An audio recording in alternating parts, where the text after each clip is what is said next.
So let's talk about a model we call the methodology for changing beliefs.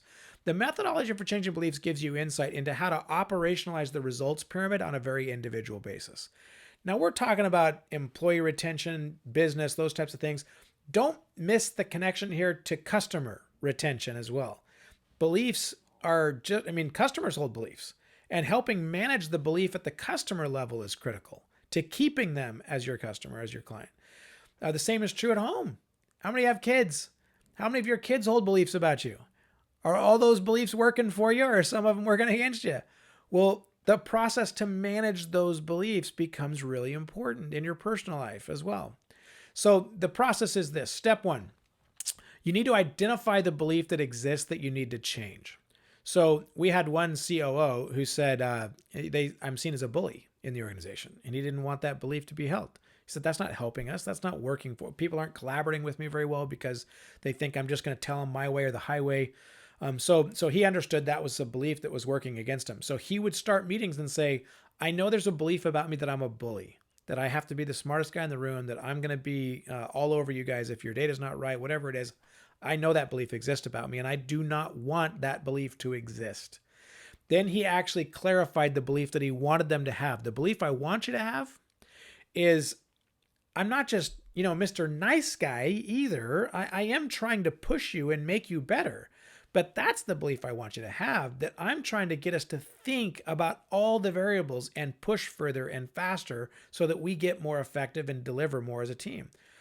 But I need to balance that without coming across like a bully, because I am interested in making you all better. That is my end result. So the new experience I'm going to create in our weekly meeting, instead of just picking on the things that I see that are wrong and jumping all over it, I'm going to highlight 3 things that I think you're doing really well. And then I'm going to pick one thing that I think you can do better. But when I pick that, I'm going to link specifically why I think you need to be better at that as it relates to us delivering on our result. So that you don't think I'm just picking on you to pick on you, but that I see a purpose behind why I'm asking you to do something different, because I think it'll have a bigger impact on the result we're trying to achieve as a team. The next step is ask for feedback on the planned experience. He said, well, is that going to be enough for me to change your belief, or is there anything else I would need to do?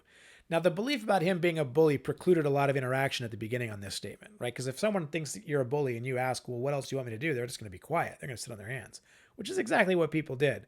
But as he continued to create this experience over time, people started giving him a lot more feedback because they started to see that he was sincere, that he was real about wanting to change that. And over time, he created a feedback loop that said, at the end of every meeting, I want you to tell me how I'm doing in this meeting. Did I do the things that I said I was going to do, or do I need to adjust and change? It was his consistency in doing this as a leader that allowed this to change. But if you look at this model on your screen here and think about those 5 steps, no matter what the relationship is, if you follow those 5 steps and just go right down that path, I'll give you a personal example of this. My wife came to me not too long ago and she said, Jared, you're not listening to me very well. I'm sure I'm the only man here listening to this who ever heard that statement from their wife. But the first thing that popped into my head when she said, you're not listening to me, was, hey, Christy, I listen 85% of the time. You're just focused on the 15% I happen to not be listening. Now, I did not say that. That's just what popped into my brain. I've been married long enough to know that would not go well if I'd said that. But think about it. What layer of the pyramid is my wife sharing with me when she says I'm not listening? She's actually sharing her belief based on her experience with me. There's no way around that reality. But what I wanted to be clear on is, what's the belief I actually want my wife to hold? I don't want her feeling like I don't listen to her. That doesn't work for our marriage, for our relationship. So I came to her the next day and I said, Christy, I thought about what you said. I don't want you feeling that way. I don't want you to feel like I don't listen to you. In fact, I want to listen to you and I want you to feel listened to. Ultimately, that's super important to me. And so here's what I thought I would do different. I tend to multitask a lot. I'm usually doing multiple things at the same time. And when you come to talk to me, I'm probably distracted. So I'm going to stop whatever else I'm doing when you talk to me, and I'm going to make sure I'm giving you my undivided attention. And then, so that was step 3, what the planned experience I'm going to create.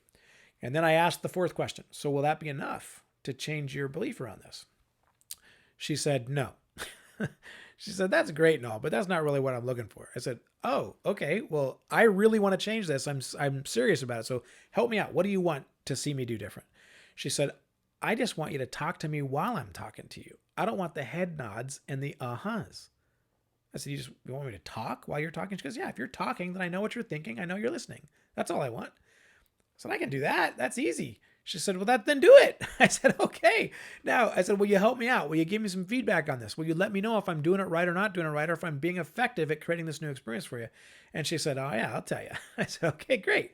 Now, 2 months into this, I checked in with her. She said, you're nailing it. You're totally doing it differently. Because she was seeing it, and we had a little fun where I would say, hey, you see me doing it right. Whenever I would start repeating things or saying things, I would stop and say, you see me doing it right. And she would say, oh yeah, I see you doing it. She'd laugh and we'd laugh. That was me managing belief bias. I was putting a spotlight on the experience that I was creating so that she couldn't miss it. And within 2 months, she was saying, you're totally different. You're listening to me at a totally different level. Now, if you're leading a team of people who hold a belief that's working against you, that's not helping get the results that you need to get or keep the people that you need to keep by creating the right experiences for them, you've got to create a feedback loop that enables you to understand what those beliefs are and then work those new experiences to shift them. This process, the methodology for changing beliefs, gives you a simple way to take the results pyramid and operationalize it so that you can actually interact with your team in a way that moves the needle forward in the direction that you need it to go.